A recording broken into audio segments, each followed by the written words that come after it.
Well, 1.4 million people is a lot of people to lose to crashes, to road crashes worldwide. And a lot of people believe that these deaths are avoidable and there's something that we can do about it, especially when we come to our context here in Nigeria, where we are set to lose about 40,000 people yearly as a result of road crashes. And of this figure, a sizable number of them are young people. The question is, what are we doing to ensure that, you know, we are able to drastically bring down these figures? It doesn't look like we've done a lot, because first there was a UN decade of action that was declared that ended, I think, 2010 or 2011 to 2020. We didn't quite meet up with the target, and now a second decade of action has now been declared. Well, to tell us why we didn't meet up and maybe what we intend to do differently in this second decade, we're now being joined by our guest in the studio. Professor Sydney Ibianusi is the country director and focal person, UN Decade of Action on Road Safety and Injury Prevention in Nigeria. He's also a professor of ortho, trauma and acute care surgery. Prof, you're welcome to Sunrise Daily this morning. Thank you for having me. Well, the figures are very worrisome. And oftentimes, yes, if you speak to a number of people, they are aware that, you know, road crashes are common. They're almost something I will see on a daily basis, almost every day. When I'm coming to work, I see somebody has either driven into the gutter or driven against the curb, or something has just happened, or there's been a tire blowout. You know, it's really commonplace. Why do you think, in your estimation, why didn't we meet the target to bring down road crashes by at least 50% in the first decade of action declared? Thank you for this great opportunity. Yes, that's the question that's been asked globally. And the figure you just mentioned is a global figure. And that's 1.4 million. 1.4 million. But having said that, the 1.4 million, over 90% of that actually come from lower income countries and middle income earning countries. Oh. So the developed countries seem to have escaped it.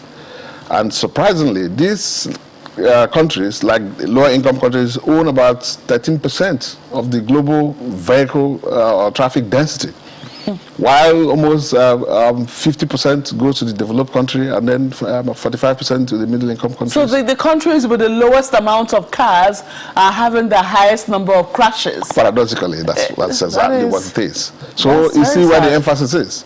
But do you blame the developed countries? They had seen this problem ahead of time and then focused on it and took it as a major investment.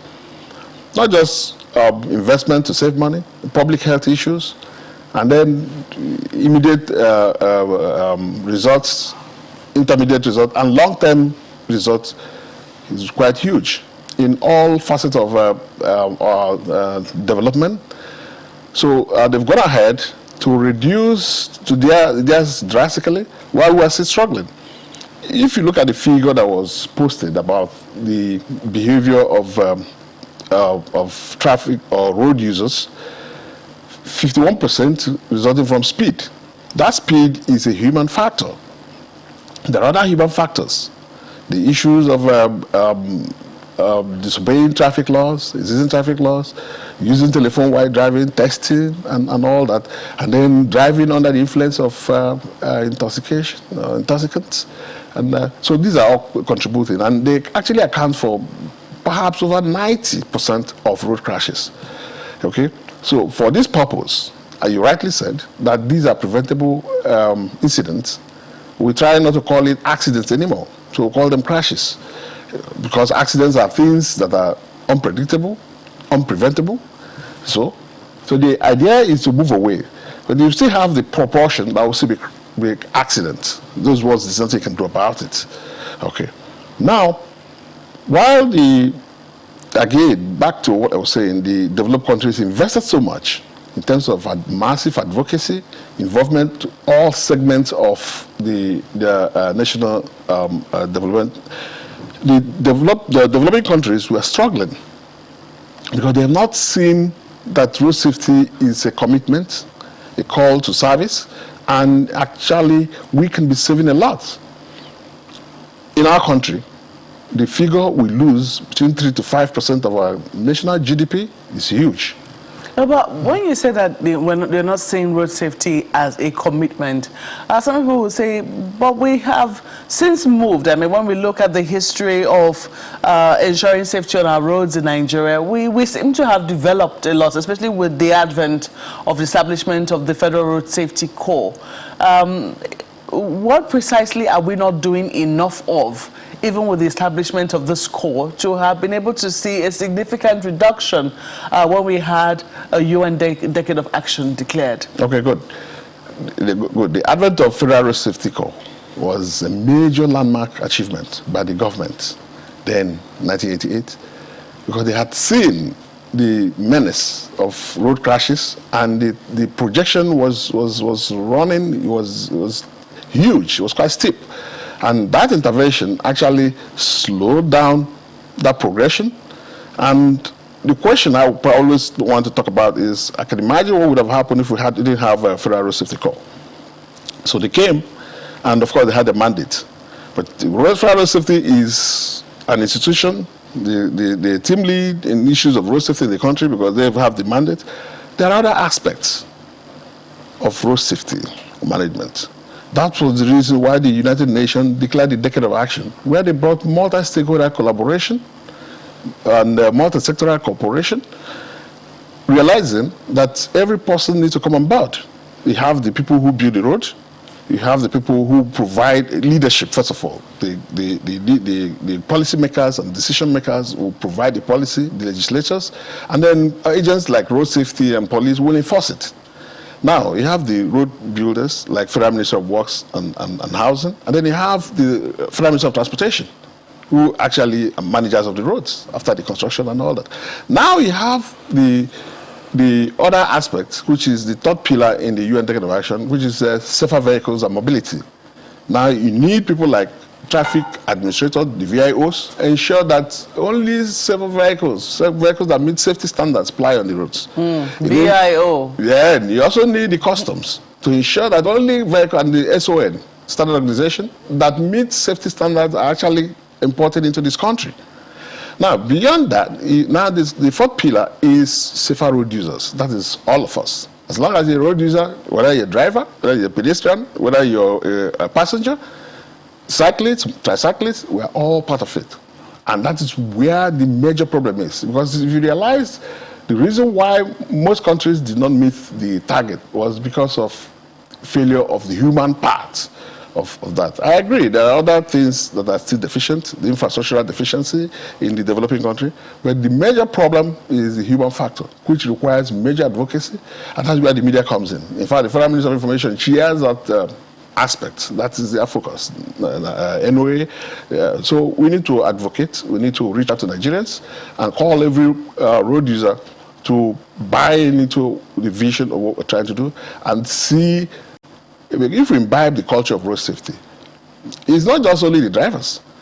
You have a pedestrian who's walking, and then you have pedestrian bridges, and they refuse to use it, and they want to run across the road. Indeed, we heard about 40% of the figures people we lose are pedestrians. Very correct. Very correct. That also is a factor of the speed we're talking about. When you have vehicles traveling at a higher speed within the built-up areas near the public structures like schools and markets and all that, the chances are that they're going to run into, especially where people commingle with vehicles. So, again, the policymakers and administrators need to also build roads that are safe with appropriate road infrastructures. They need to provide a pedestrian walkway. They need to present the cycling path for persons who want to cycle and all that. And then, of course, the proper road signage and markings so that people need to see these and of course, the key into that. And now, the fifth pillar, which is also very important, and that is where we're going to in the second decade of action. We're talking of a safe system approach, fail-safe system approach, is you've done everything, and like I said, some will happen, crashes will happen, those will call accidents. Now the question now is, what do you do after that? That's why we have the post-crash response, and that has to do with Ministry of Health. And part of what the Ministry of Health is charged is to ensure that they respond promptly and quickly to save lives of persons who have been injured. And it's not just because sometimes people die, not just from the crash, but they die from the events that follow the crash. If you do not get to them early enough, damages are done. And then by the time, and if they eventually get to the facilities and they're almost as good as dead, hospitals may not be able to do anything. So these are the 5 pillars of the UN Decade of Action. So it's a multi-sectoral, every person is on board. We still have the road safety championing, that's the key lead for this whole process. But for us in the UN Decade of Action, this is a mandate of the United Nations charging all member nations to key into this approach. So what we're doing is we have an overarching responsibility to bring all the stakeholders at the various segments in terms of issues of collaboration, cohesion, and cooperation. Okay, everybody playing their role. Let me quickly take this to my colleagues in Lagos. I know they have questions for you. Ayo. Yeah, thank you, Marco. You know, Prof, one of the things that you in enumerating the 5 pillars, you would also know that the 12 voluntary global, targets also set for this second decade of action enumerated, the 5 pillars, such as this one, which talks about applying high quality standards to new and used vehicles. And you talked about this earlier. The question that one would want to ask about this is the enforcement of such a thing. Yes, it is voluntary. It is a suggestion from the United Nations. As you said, FRSC is leading the challenge of enforcement of these things. It is right there in our faces. I don't even know, if there is any way of determining the quality of vehicles that can come into any country. Back in time, you would remember, for instance, that there was certain standards of fuel for specific cars. There was premium, there was super, back in time. I don't even think there is any such thing as at this time. So that's just one example. How do we maintain these standards, for new and used vehicles that are coming into the country, especially when, most of these LMICs that you talked about don't make cars? Thank you for your question. And yes, like you rightly said, one thing is to make a policy, another thing is to enforce the policy. And enforcement for us is failure of implementation of a policy. If a policy is implemented and you have people buy into that policy, and the policy is running, then you may need little or no enforcement. However, what we realize is you need to advocate and reach out to persons, get them to understand the reason. Most of the time it's education, and that's what we're doing now during this week.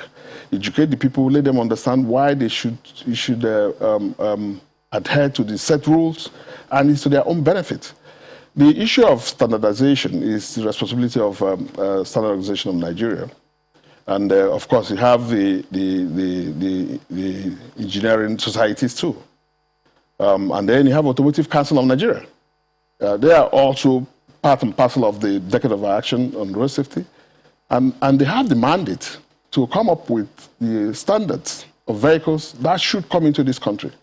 We, at some time in our national history, decided to stop the drive on the right side, the right-hand driving steering, and went to the left side. It was based on empirical evidence and scientific publications that, look, it's safer to drive on that side, and then we changed and all that. And we enforced it, and it worked. Now, talking about seatbelts, when we started the seatbelt policy, initially there was a lot more resistance, and then, of course, with cohesion and some enforcement, people have imbibed the culture now. Almost every person is doing that without anybody chasing any person, because they've understood and seen the benefit of it. Now, for vehicles coming into the country, I do know that the government set a target that there's a number of years some vehicle that should be allowed to come into the country. And then that enforcement, of course, we have the borders, we have the ports. The customs are there to ensure that only vehicles that meet those standards come in. But of course, you do know there's always some people trying to change established rules. It happens everywhere. We will continue to advocate. People need to understand that it's not just a government thing. It's their own benefits. And if you do know that if you're driving a vehicle that is not safe, and that the chances that if a crash happens, then you may not be able to survive, or you may survive and you are maimed for life. And then, of course, you're going to have your dependents now being exposed. So a lot of hardship, economic hardship, social and devastating problems. So the issue of enforcement is very important. That's really important. However, I think if you have a lot of Nigerians understand what they should do and buy into these policies, then the need for enforcement become less and less. But in the interim, while you are having issues getting people to obey the set rules, then of course the enforcement agencies will need to step up the game. So they need to enforce. And they need to, like my Minister of State did mention during the opening ceremony in his keynote address, he actually talked about that. Good thing to have policies, good thing to have laws. If they are not enforced, then of course it doesn't mean anything.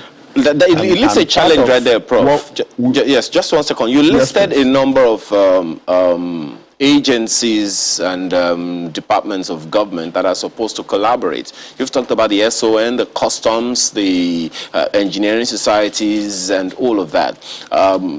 It would sound, it sounds like there hasn't been significant collaboration among these bodies. Perhaps that will explain the report of the United Nations in reviewing the first decade of action to say that we weren't able to meet the targets. If these are some of the reasons from some of the things that you have said, are there other reasons? And what are we doing to ensure that at the end of this second decade of action, we're not where we are right now? Thank you very much. Yes, the issue of collaboration is very important. No single agency can do it alone. Federal Road Safety cannot do it alone. They need the Ministry of Works, they need other MDS, they need private sector participation. Road safety management is actually more of a private sector driven issue in the developed country. No government can fund road safety, it's very expensive and all that. So part of what we're doing in the UN Decade of Action is engaging both the government MDAs, bringing all of them on board, bringing the organized private sector, Nigeria Union of Road Transport Workers, Road Transport Owners Association, and all of them, and then the other organized private sector, the fleet operators, the fleet managers, even the big multinationals, NNPC, SPCDC, ExxonMobil, Total, they are part of the partnership we're talking about. And then on the other side of it, we have the civil society organizations, the NGOs. The United Nations actually are driving to ensure that the NGOs participate keenly, because they are the ones that can preach this gospel to the people and get across to the people. The other aspect, what we looked at, is we've been at the national level during the first decade of 2011 to 2020. Most of the activities were done centrally. Now, in the second decade, one method or one approach which we're advocating and want to reach is to cascade it down to the subnational levels. During our engagement with the Vice President 2 days ago, and he actually endorsed the 30-kilometer per hour thing within the built-up areas and in the communities, in the rural communities, and in the urban cities. Okay? Now, the idea is to reach out to the subnational levels. So we're engaging the Nigerian Governors Forum, we're engaging the ARGON, Association of Local Government of Nigeria. Tomorrow, all the ARGON chairmen in 36 states of the Federation and FCT are having a conference. Well, it's a virtual conference. As part of this 6th Global Road Safety Week, we're going to be talking about the Street for Life, Love 30. The idea is to cascade it down to the subnational levels. And then, if you realize that the 65% of roads are owned by the local government in the country, and 25% owned by the states, and only 70% owned by the federal government. So you need a lot more to be done at the state level and the local government level to be able to reach the target. And then the other thing, we're talking about 50% reduction in death and disability from road crashes, bearing in mind that the crashes will occur, but if they do, at least you should be able to save 50% of persons involved in this sense. What we now thought of doing is to improve on our response, emergency response activity, by the Federal Ministry of Health. And as you do know, the Federal Ministry of Health is in the process of rolling out a national emergency medical services and ambulance services for the country that will collaborate with various tiers of government to respond to emergencies, which include road traffic crash emergencies. I'm just wondering, though, how realistic is a 30-kilometer-per-hour speed limit? I mean, I've seen in a number of estates where they put this as the speed limit, and people are still going well over it. You still see there, even though they have speed bumps, 30 kilometers is rather slow, isn't it? Oh, well, that's what you think. It is not rather slow if you consider that it's built up area. These are areas that are, I mean, if you're on the highway, and of course nobody's talking about 30 kilometers, but built up areas and... built up areas like yeah. how? I mean, like where? Let us use Abuja here, for example, okay. or maybe, I don't know if you're very familiar with Lagos. The city center areas, particularly where you have schools, and then in Abuja, you talk about the central area, you talk about maybe Wusetu, you talk about the Garki district areas, and all that. Okay, not the main roads. Then, of course, you have areas where people... Not the main roads, not the Ahmadu Bello way. Ahmadu Bello way, we expect that there should be pedestrian walkway, there should be cyclist track where people who want to ride their bicycles should... So the road should provide for that. But if you have areas like... the center of these districts, okay, I'm not too conversant with the Abuja, but I could tell you that... What major city are you conversant with? No, even the Abuja. I'm just like, if you get to, apart from the major streets talk about Ahmadu Bello, Muhammadu Buhari, and all that, but even with those ones, okay, they already have the speed bumps and all that, but people do not even obey that. Part of what we think to realize that is to provide some alternative method of enforcement. Maybe have speed tables rather than just bumps that just fly across. That if you want to now rush through those things, you're going to be damaging your vehicles and all that. That will force you to really stop. We have the zebra crossings that are already there. People who want to stop their vehicle at the zebra, they'll stop on the zebra. Meanwhile, there's a mark where they should stop and all that before the zebra to allow. But isn't that I mean, isn't that a lack of enforcement? Because, I mean, a lot of people have said that even in the developed countries where they have made significant success with reducing the number of road crashes, it's not by wave of hand. If you actually go against the rules, you would be severely punished, and your punishment will come to you whether or not there's an officer there. You will get your ticket at home. Great. So what are we doing to get to that level where people, if they're not going to use the initiative to obey the law, there will be stiff penalties for going against the law. Oh, great. That's what actually, you really hit the nail there. You talked about the developed countries using all sorts of methods to enforce. We were still developing. It's a work in progress. For now, we're still using manual methods, using physical methods to enforce and all that. If you listen to the keynote address of the Honorable Minister of State and that of the Secretary of Government of speech of Secretary of Government of Federation, and of course reinforced by the Vice President on Tuesday, the idea is to use technology now to enforce this. The commercial, even in his own statement, talked about people are driving at high speed and you're going to chase them. If you chase them at that high speed, you're also violating the law. And the process is that if any crash happens, both of you are already exposed and at risk. So using some technology, you should be able to capture maybe the number plates, maybe radar guns and all that, and then find a process to send them tickets. And then now we're having the digitalization of identity and all that. All that will cascade into trying to reach out to some of these offenders. And by the time they send you tickets, and then of course they're able to catch you even after 2 months or 3 months, you have violated law, and the penalty is steep, then of course next time you think twice before you want to violate the law. So you cannot run away with technology. you must have to find a way to bring in technology to enforce these things. The issue of speed limiters, which was introduced by Federal Road Safety, yes, and you can see the resistance by a lot of persons. The speed limiters are not really meant for this, the cities. It's meant for the highway and all that. How effective have they been? Oh, well, the process is still ongoing, and I'm sure they're already implementing it. But initially targeted to the commercial operators, the resistance was quite strong. Advocacy for people to understand that it's to their own benefit. We'll take a break at this point. We'll come back and we'll wrap up this conversation. Please stay with us. Well, Professor Sidney Ibeanusi, Country Director and Focal Person of the UN Decade of Action on Road Safety and Injury Prevention in Nigeria, and also a Professor of Ortho Trauma and Acute Care Surgery, is still with us in the studio. We're talking about road crashes in Nigeria and how to bring them down.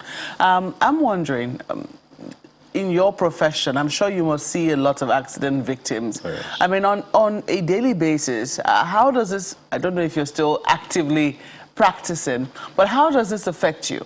Oh, it does, certainly. As a trauma surgeon, over 70% of the burden of trauma in this country are from road crashes. When people moved on with the use of commercial motorcycles as a means of livelihood, and then most of these people are not trained, and so they just buy the motorcycle and their commercial drivers and all that. So they cause a lot of problem in terms of rushing, and then even the vehicle, the four-wheel drives and the bigger vehicles. Once a crash happens, maybe they're carrying one passenger and then four passengers, one driver, four passengers, or even the buses. So you have more persons in these vehicles, and one crash will take 18 persons for mini buses. For other vehicles, maybe 4 or 5 persons and all that. So when you're in an emergency room and these persons come, and you just realize that this is a preventable disease and all that, and you see the number of persons that are being killed, or the persons that are losing their source of livelihood. Some of them end up surviving, but they become amputees. Some of them end up surviving and they become paraplegic, okay, and they can't walk again. They're wheelchair bound and all that, and so it's quite traumatic in terms of emotional trauma, and then the social consequences are really huge. I'm wondering though, does it give you any comfort that a lot of state governments are banning motorcycles for transport, especially for commercial transport, even though in many instances it's been fueled more by security than safety? That's correct. That's correct. You see, aside the safety aspect of it, the safety is a major concern. In fact, initial ban was more of a safety issue, but later, of course, people try to use that to break the law and all, and of course, they now have the security aspect of it. But be that as it may, do we have to completely ban them? I think what we need to do is to regulate their activity, have them registered. Now we're beginning to do digital registration and all that. Have them registered, know who is what, and they provide a huge chunk of employment to a lot of persons. We are talking of a lot of youth are not employed and all that. So a lot of persons who probably will not work in offices, who will not, that's some form of livelihood for them. And for persons who cannot afford, so they can use those means of transportation and all that. But as long as they're regulated and they are running by the rules of the law, you must use the crash helmet, okay? And of course, your vehicle or whatever, it must be in good condition. And of course, the tires and all that, and the traffic lights, and they all are working and all that. So, and then of course, remain within the speed limit. Okay? Yeah, and do not carry more passengers than they should. That is very important. So that way, they may have, they're quite a large pool. From the incidentally, there are stakeholders. We have all sorts of motorcycle riders. Interesting. Yes, the Association of Motorcycle Riders, Tricycle Riders. They have their issues here and there, but they are members of so we thought we should bring them on board. There are over 15 million members, and all that. That's a huge population. Are you optimistic that this time around, this second decade of action, we'll be able to meet the targets that we have set for ourselves? Do you see the drive there? I think having realized that what needs to be done, I think the UN has even made it easier. that whereas they may not be able to reduce road crashes by 50%, reduce the number of persons dying or maimed by 50%. I think that is an achievable target, particularly if we adopt this fail-safe system approach, reducing speed, which we have contributed to a lot of the crashes, over 50% of the crashes to most extent. The human behavior, again, take about 40%. And then, of course, post-crash response, I will talk. The accident that happened, respond to it, get the victims early, treat them, stabilize them, and take them to the hospitals for appropriate treatment. And you know what the federal government is doing through the Federal Ministry of Health is to ensure that persons who get in to be treated during the emergency for the 8 hours are treated without recourse to payment at the time of care. Okay, payment can come later, but at the time, a point of care, nobody's asking you for treatment, nobody asks for police report. So those are things we've been able to achieve by engaging even the police as part of our stakeholders and all that. So we're putting these whole processes in place, and then, of course, channeling this whole drive through the sub-national governments, like I did say, the state governments and the local governments. Then, of course, we should be able to. One thing I want to mention, the pedestrian, the cyclists, the tricyclists constitute, and these people are actually seen around the urban, the city centers and the rural communities. They constitute almost 60 or 70% of the road users. So if you protect them by adopting the Street for Life approach, then that's a huge chunk that you've protected. Of course, the ones that travel on the highway and all that, of course, is another group. And those ones, also, there are also processes to ensure that they also remain safe. But this targeted is a focused and targeted approach to addressing the issues. So I think we might be able to hit the target.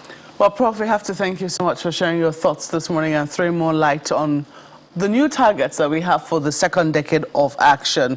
Professor Sidney Ibianus is the country director and focal person, UN Decade of Action on Road Safety and Injury Prevention, Nigeria. He's also a professor of ortho trauma and acute care surgery. Well, that's where we'll leave it for this segment. We'll be bringing you a little more light on what it will be expected of you as a road user, and it doesn't matter whether or not you have a vehicle.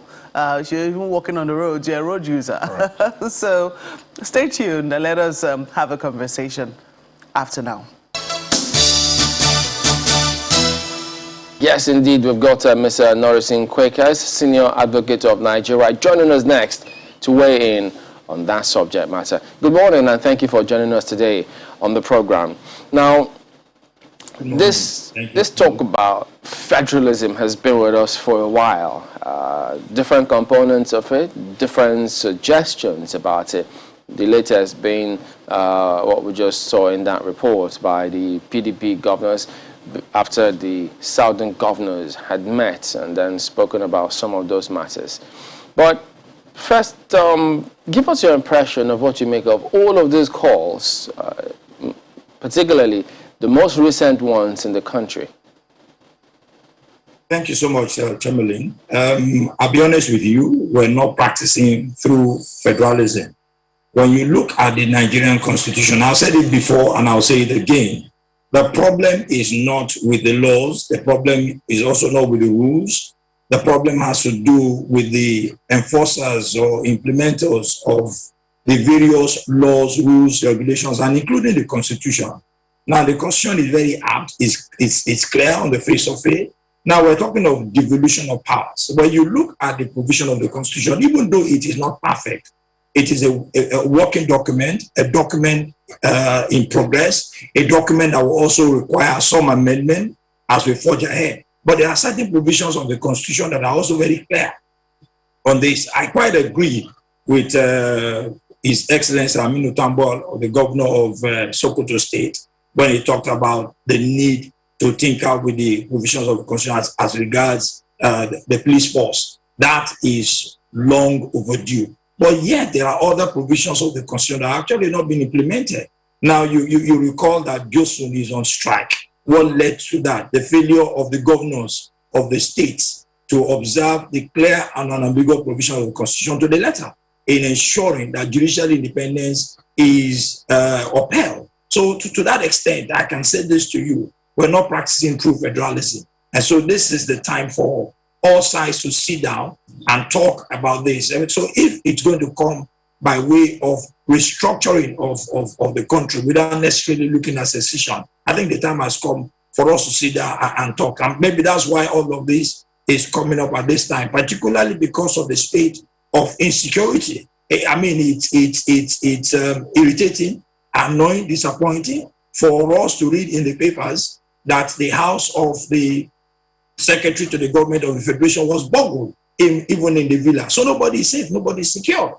And this is the time has come for us to really critically look at the Nigerian state with a view to ensuring that clear and unambiguous provisions of the Constitution are upheld, and where there is a lacuna or issue, we now need to think out the Constitution. And I'm happy with the National Assembly with a view to also amending the provision of the Constitution in relation to certain provisions of the Constitution.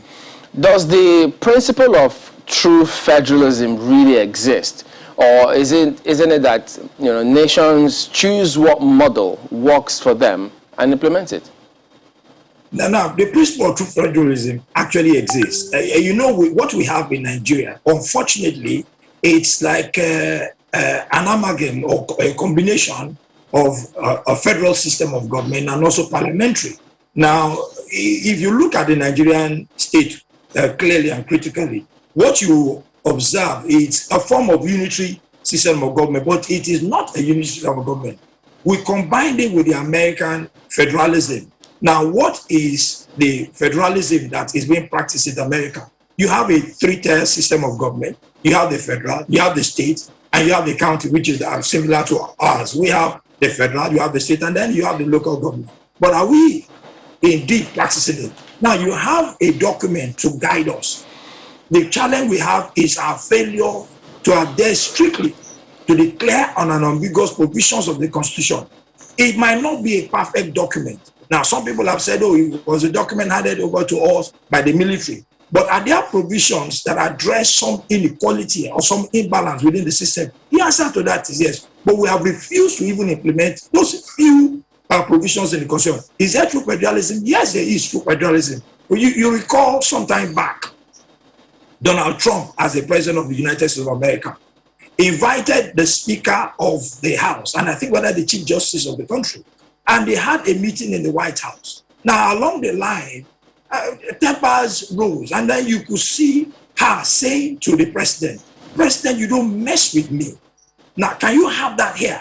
She made the president to realize that, look, I also had an arm of government, just like you are. You are the executive. I had the legislature. You cannot be dictating to me. Can you have that here? The answer is no. But the Constitution clear on this? The answer is yes. The most powerful organ, as far as I'm concerned, in this country is actually the National Assembly, because they have the power to make laws, the power to donate powers to those who exercise provisions of the Constitution.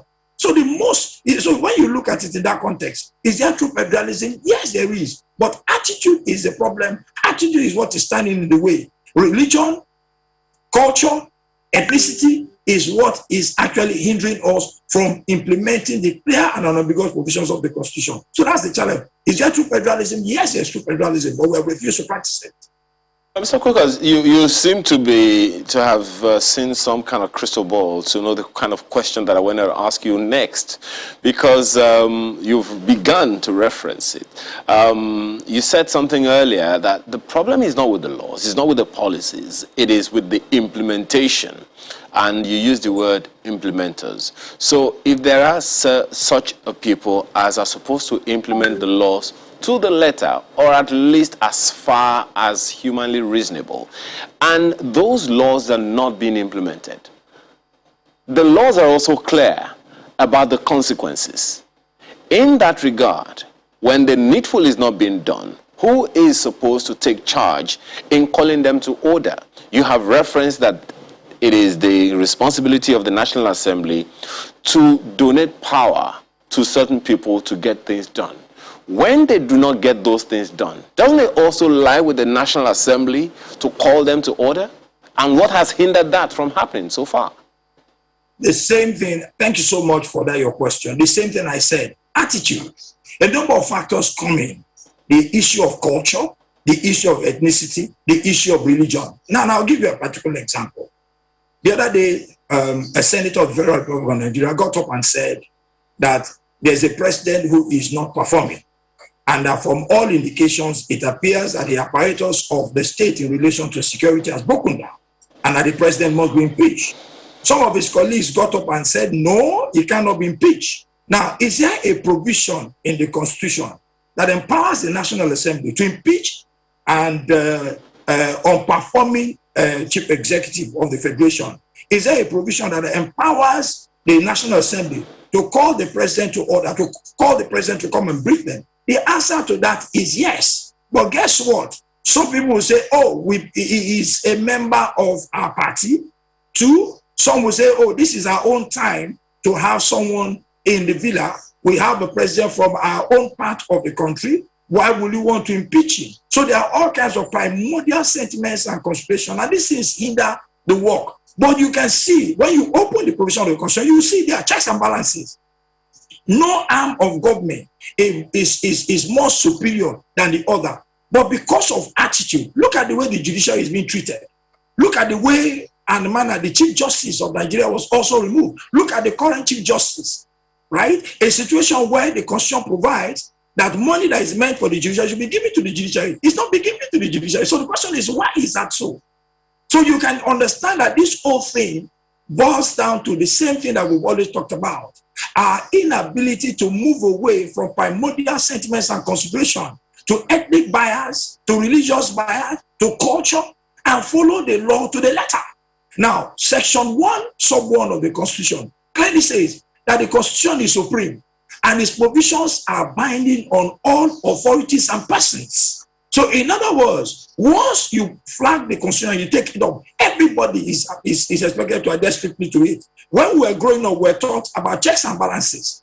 And so it is to ensure that there is equilibrium in political environment and also in governance. But today, it has been so diluted, has been so watered down, that it appears that it's non-existent. The president, someone, the other time we saw the deputy speaker, the deputy senate president, going to see the president, introducing himself to the president, and almost kneeling down to greet the president. It's not done. There's no way that when you have that father-son figure relationship, it will hinder progress. It will hinder the efficiency and effectiveness of our Mr. Quikas, does this in any way suggest that the National Assembly either doesn't know its job or is not doing it? Because from what you have said so far, it sounds like we have a written constitution and then we have some unwritten constitution somewhere that seems to be taking precedence over the one that we all know, the 1999 Constitution as amended and all of that. So it's like we are between the devil and the deep blue sea. Are we helpless? Well, I won't say we are helpless. What I think should happen is this. There's a need for our legislators to go on some sort of enlightenment, some sort of awareness. It's important for them because, you see, everyone who today is in one governmental position or the other, one governmental structure or the other, they were made to swear to uphold the provisions of the Constitution. The governors, when they were to be sworn in, they said that they were going to uphold the provision of the Constitution and discharge the duty of their functions without fear or favor or ill will. Same thing with the president, even the National Assembly. Now, the National Assembly is actually the watchdog to ensure that the provisions of the Constitution are upheld, implemented to the letter. Now, the question is, have there been infractions or breaches in relation to the provision of the Constitution? The answer is yes. Are they helpless? They're not helpless. Now, if you say an unwritten constitution, that's an anomaly. But again, it boils down again to what I said earlier about attitude. What is the attitude of our legislators? What is the attitude of our governors? How come that the clear and unambiguous provisions of the Constitution are not being implemented? Now, anyone who found, like my friend will say, there must be consequences for bad behavior. Is there a provision for that? The answer is yes. When you have someone who is not performing, whether as governor or whether as president, you have the House of Assembly of the state in relation to the governor. You have the National Assembly in relation to the president. But all kinds of primordial sentiments have come in to whittle down How would a law work? A law will only work when the people who it is made for believe in it and will make it, because the law cannot work on itself. It has to work by implementation. It has to work by people who believe in it. You give life to the law by believing in the law. So, to a large extent, as far as I'm concerned, it's not one of an unwritten rule. It's primordial sentiments, ethnic conspiration that has actually written down the effectiveness of the law. Well, Mr. Cookers, these primordial sentiments did not stop the January 2012 fuel price protests that was spontaneous all over the nation. The same primordial sentiments did not stop NSAS from happening in very many parts of the country. In the event that the National Assembly, as you were saying, do not do the needful, what are the likely consequences? And that's what I must say to you, that that's a very deep question that you've asked, and I commend you for that. And the time has come for us to also begin to consider people revolution. It's a ticking time bomb. Someone posted something to me recently about some people in Kwara State who went to the Emir's palace. I don't know how true that is. And what was their slogan? The people are hungry. The people are hungry. Now, you remember how the French Revolution also started, right? And I recall that Smart Adeyemi, Senator Smart Adeyemi, distinguished senator of the Federal Republic of Nigeria, stood before his colleagues and was in tears. And he was saying to them, if we don't do something now, a time will come that we'll all be sacked from this house and there will be no Senate.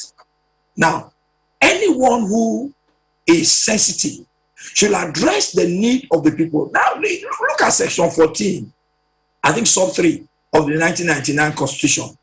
Government exists for the welfare and the security of the people. The power lies in the people.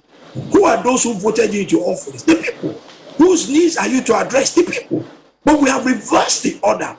It appears that the government has now become the overlords, and the people will remain as peasants and poor. Go around you and see the number of people that are starving and are hungry. So you can see it's actually a ticking time bomb. If it's not addressed, what you have said is exactly what will happen. NSAS is an example of the people who reacted to police brutality. Fuel increase is an example of government insensitivity to the plight of the people. So it's actually a ticking time bomb.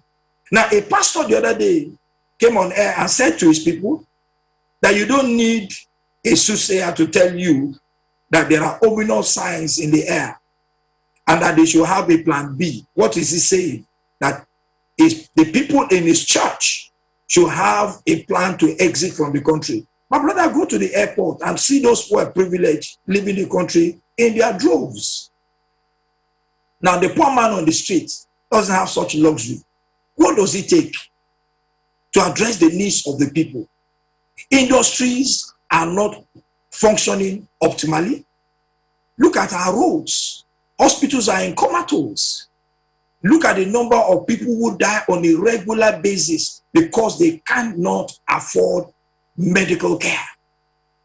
The hospitals that are around, the private hospitals around, they can't even afford to pay their medical bills. Not once, not twice. We'll go around and we'll see things for ourselves. We cannot continue like this. Mr. Quakers, speaking about devolution of powers, there is this impression that it's got to be from the federal government to the states. In fact, they just thought that, look, all of those items will have, how many of them? 98 items on that list. They want, we see that the exclusive list has got 68 of them, and then the states about 30 of them. But there are those who suggest that it has to go beyond devolving powers or amending that list from what the federal government can do and that of what the states can do. In fact, they think that what it should be is, yes, you amend the list and have something which should have federal list, state list, and then local governments as well, because the states themselves is where a lot of things happen, and that if we don't focus on the states properly, we just may replicate what challenges plays out at the center in the states? Thank you so much. Indeed, the time has come for us to look at the exclusive legislative list in the second schedule of the Constitution. And I will give voice to the school of thought or the group that is saying that the devolution should cut across federal, state, and local government. Right now, as we speak, the presence of local government is actually not felt in any of the states. You have local government chairmen that are puppets of the government. You have local government chairmen that go to the governor, cap in hand, to get money to execute programs and projects in their various local government areas. And that is sickening. But the constitution on this is already clear as to what it says. Now, the question is, do the governors actually believe in the existence of the local government? Because the local government is actually taking development to those who the states cannot reach. That's what we're taught. Now, earlier your colleague asked if we're practicing true federalism. On paper, we have a semblance of true federalism because we're trying to copy a system that we're not schooled, trained, or prepared to implement. In America, you have the federal, you have the states, and you have the counties. The county is similar to our own local government. Same thing, you have the police, you have the federal police, you have the state police, and then you have the county police. They call them paratroopers. Right? Now, if you have the same structure here, I don't see why are we clamoring for devolution. This situation has come to a head because of the incessant insecurity in the country. And that's why everybody is now clamoring for devolution of powers. That the exclusive legislative list that has 68 items. And indeed, I agree. Some of the items there, it's not one that the federal government should shoulder. But let us even say yes, that the federal government is right now carrying. What about the other things in the concurrent list? How far have the state governors also gone in implementing some of those provisions? So the challenge again will go back to what we said earlier. Our attitude is something we need to deal with.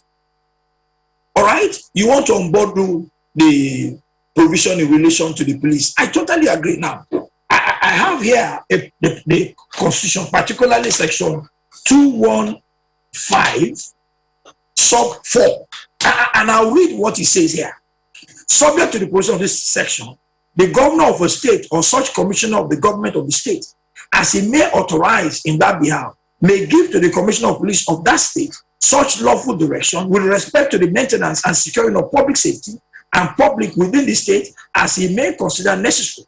And the commissioner of police shall comply, look at the word operative word there, shall comply with these directions or cause them to be complied with, provided that before carrying out any such directions under the foregoing provisions of this subsection, the commissioner of police may request that the matter be referred to the president or such minister of the government of the federation as may be authorized in that behalf by the president for his direction. Now, mind you, the governor is the chief executive officer of the state and is responsible to ensure of safety of lives and also property. But the commissioner of the police of the state ordinarily should report to him, but it's not reporting to him. So he gets directed to the commissioner of police, but the commissioner of police will now need to clear that directive from the presidency. No federal system operates in this manner. And the reason why that is so is because the governors of the state do not have their own police force or police unit or law enforcement unit. And so it's actually a problem. So the time has come for us to look at the provisions of item. Now, look at the same schedule, the 68 items. I also took time to highlight some of them that I think shouldn't even be there on the exclusive legislative list. Now, railways That's item 55. Why should I be on the exclusive legislative list? Has no business being there. The state can have its own. The federal, it can even be on the concurrent list. Stamp duties has no business on being the exclusive list. Police and other government security services established by law has no business being on the security list, on the exclusive legislative list. And so many other provisions. Mines, minerals, including oil fields and oil mining, geological surveys, and natural gas should not be on the exclusive legislative list. It should be on the concurrent list. You know, what is it has to do with revenue allocation and revenue sharing. Yeah, those who have suggested that the office of the president has tried to put in place certain changes in the law such that it could give a lot more relevance and presence to the local government, and if not all of these have, you know, in one way or the other, been impeded by the state executives, the state governors. And some then think that the state governors have a bigger responsibility, much more than the federal government, because after all, the one you highlighted now, judicial autonomy, local governments, they say, look, the states themselves, the state governors are the ones who even, they have control, so to speak, to their members in the National Assembly. So if they wanted all of these changes to happen, if they come together, these things can happen, and not necessarily keep passing the buck, as they suggested, to the center. I totally agree. And I recall that sometimes it doesn't have to do with the governors, the constituents themselves. Now, I'm happy with the step that the National Assembly has taken in amending the Constitution, which is what is constitutionally recognized. Now, but any constituency that wants to see changes in relation to its constituency has a representative in the National Assembly. So you can walk through your representatives. Now, look, these are the things that we're clamoring for. These are the things that we can do. Now, this devolution can only come from the National Assembly, because that is the arm of government empowered to make law for the peace, good, and order of the country. And so if the National Assembly is saddled with this, mind you, the Constitution, as it were, is seen as a product of the National Assembly, right? Lawmaking is the forte of the National Assembly. Now, if an issue arises that needs to be addressed, it can only be addressed when the National Assembly's attention is drawn to it, either from the constituency, it could even be from the governor. But the governor is actually not responsible to address these issues. It can only come from the people. Mind you, representatives in the National Assembly are not accountable to the governor of the state, but to the people that voted him into office. And so we must be very, the way it is, even the governor cannot hold to ransom the House of Assembly of the state, because the power that they enjoy is mutually exclusive. But but some say that is on paper, because as things stand today, which state assembly can look the executive in the eye in their states and do whatever it is that they want to do? Because they say, look, the state government controls almost all the resources and everything, and ensures that they do his bidding. So they don't think any state assembly can do their will without the governor's stamp. Now, you see, I'm happy that you raised that. But look at the Constitution. What does it say about funds for the House of Assembly of the state? What does it say about funds for the local government of the state? I mean, it's very clear and apt. It's just to ensure that they're not under the wings, they're not under the shackles of the chief executive of the state. But what you have, again, like I said earlier, it's an attitude thing, and it's eating us up and it's destroying us. And if we don't address it, it's something that will happen to a point where you now begin to breed oligarchs. You also now begin to breed autocrats. You now begin to breed people who have no regard for rule of law, and suddenly you now start having dictators. So you have a situation where at different levels, some governors have been accused of dictatorial tendencies.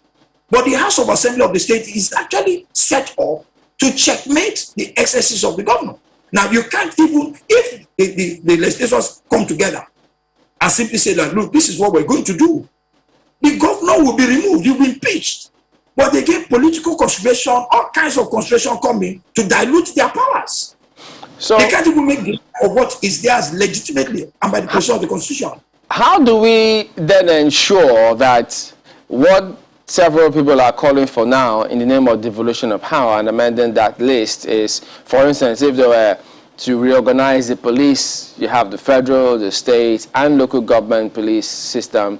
If you have that in the states, the governors definitely will have a huge say in how that happens. And they then suggest, as things stand, having seen these signs, if you go ahead and devolve those powers, how are we going to ensure that the governors will not become thing gods in the states? Now you see, the beauty of this is that you also have another arm of government, which is also the judiciary. And I'm happy with what Johnson is doing. Although we're the ones who are suffering, we're the ones who are feeling the impact of the strike, but I think it's something that at the end of the day will help the nation to ensure that there is indeed clear-cut demarcation, indeed separation of powers. Now, if you find yourself in that kind of situation, the judiciary is also there. Some members of the House of Assembly of the state, once judicial independence is guaranteed with what is going on, you will then have some members of the House of Assembly of the state who probably take this matter up in court. Abuses are here and there. And we can also see, in the face of clear and unambiguous provision of the Constitution, governors are not implementing what the Constitution says in terms of revenue allocation, in terms of revenue disbursement. If they're not doing so at this point, now when you now devolve powers and you now create a state police, will it also not be used to hound political opponents? It's a possibility. But again, until we get to the bridge, right now we can't sit and legislate. It's something that has become apparent. It's something that has to happen because as it is, the security of lives and property within the state is something that the governor of the state is responsible for. And from what we've just read now in section 215 sub 4, that the commissioner of the police of the state does not report to the governor of the state directly and can't take lawful orders per se from the governor, but has to clear with the presidency. The time has come for us to have that in place. Now, we must also then have a system in place that will check the excesses of the governors. And I'll give you an example. I think it was it last year or 2 years ago, during Donald Trump's era, the chief of defense staff came on air and said that the army is not at the whims and caprice of the executive. He could speak that way. Why? Because of the constitutional provision that protects him. But here, the Constitution indeed protects. But you see, there's actually a myth making the president or the governor in the state the most powerful. It's not so. Until some people now begin to take the initiative and begin to take the step. But again, there's also the aspect of mutual distrust, mutual suspicion that cuts across. Look, our problem is deep. Our problem is deep. And until we begin to sit down and discuss this, I don't see us getting out of the woods. Sadly. Well, indeed, a lot of people have agreed that there is a need to discuss, but there are those who still say that there is nothing wrong with our Constitution. A few of your colleagues believe that right now, if we're able to implement what we currently have in this Constitution with some amount of sincerity, we will make headway. Do you subscribe to the notion that this is just a lack of will, of making the best situation of what we currently have, rather than faulting the Constitution itself? I totally agree. Earlier, I did say that the Constitution might not be a perfect document, but even as it is, it has provisions that addresses some of the inequality and imbalance within the system. But we're yet to even implement the clear and unambiguous provisions of the Constitution. Where we're not talking about amendment. The Constitution might not be a perfect document because there are a number of irregularities here and there.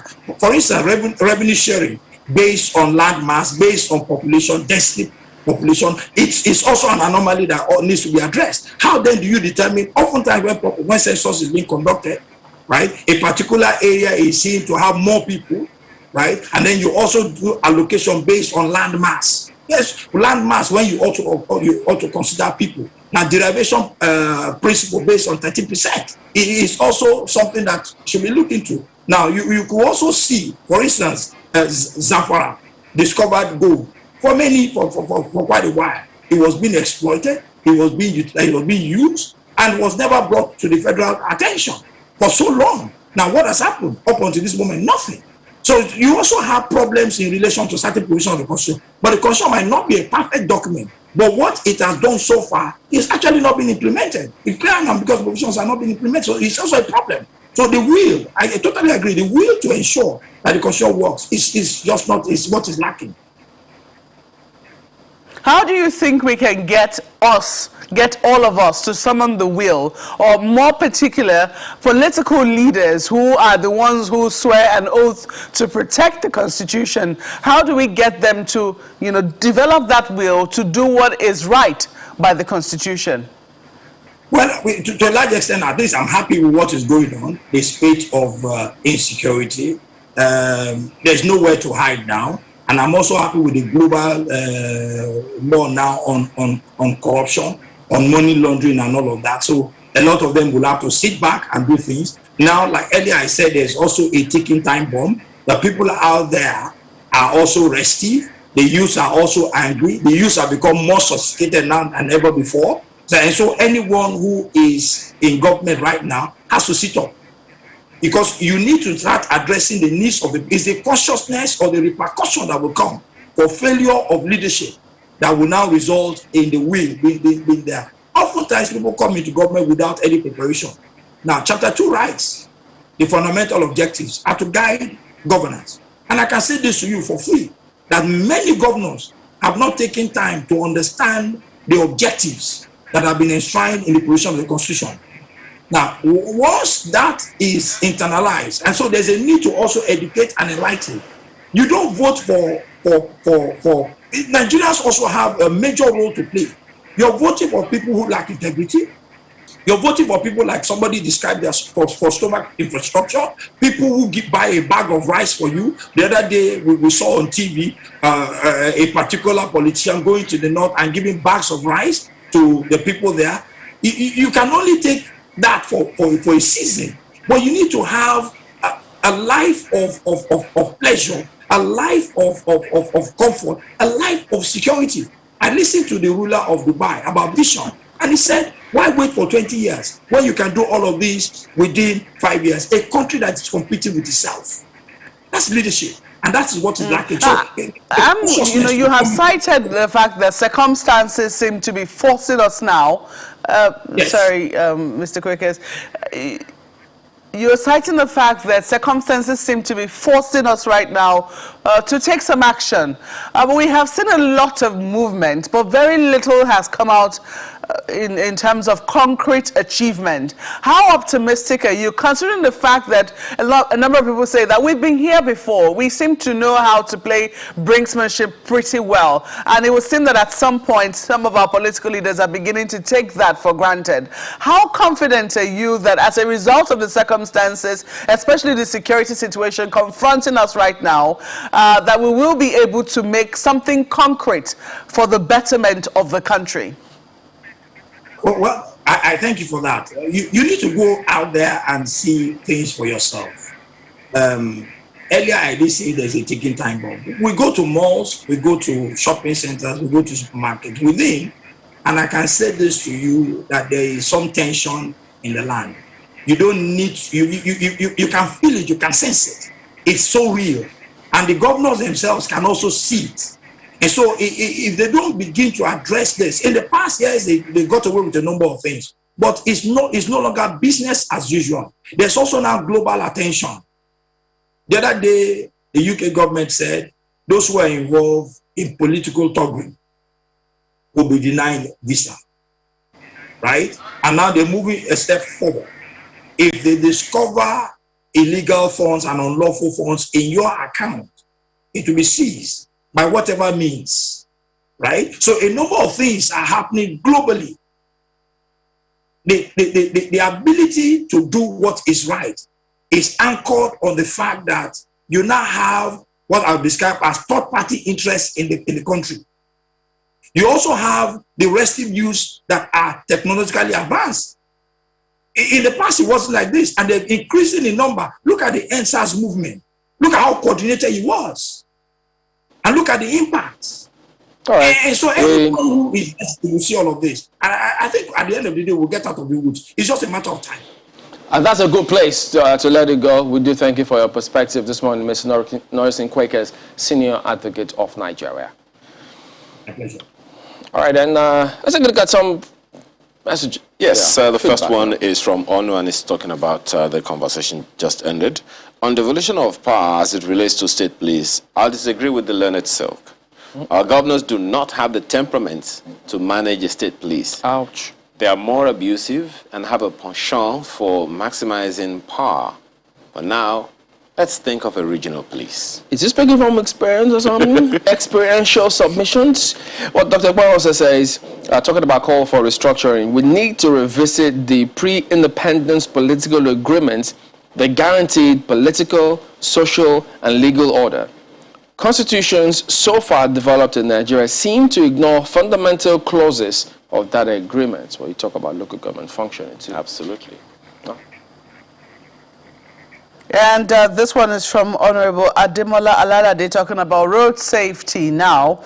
UN Decade of Action on Road Safety is a right step in the right direction, and I'm happy to see this happening at this time. And government should invest in speed cameras as well. It's going to be a huge project, but it's achievable if it's taken seriously.